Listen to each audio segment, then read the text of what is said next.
Day 93. I hope that you are loving this adventure as much as I am.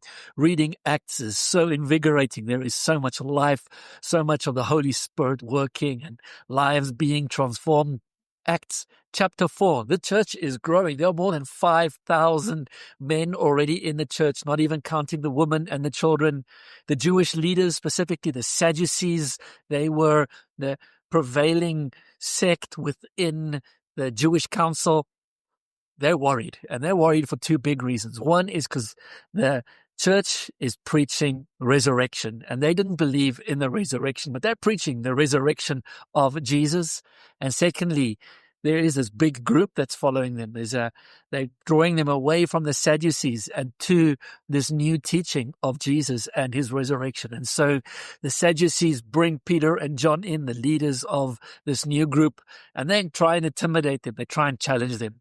And Peter and John, their response is simple. Do we obey God or do we obey you? They are committed to obey God. I love how they say that there is no other name except Jesus by which we can be saved. And then they go to the church. We see the hallmark of the early church. They were a praying church. And Peter and John go to where they are praying, and they continue to pray. And their first response as the church in the midst of these threats is not to draw back, it's not to run away, it's to pray.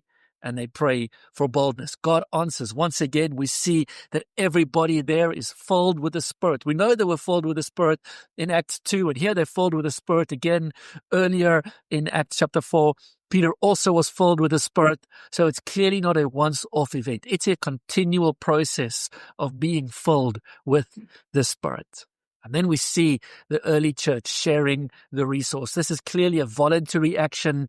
And in the sharing of the resource, we are introduced to a man, Barnabas. And Barnabas is going to play a big role in the expansion of the church going forward.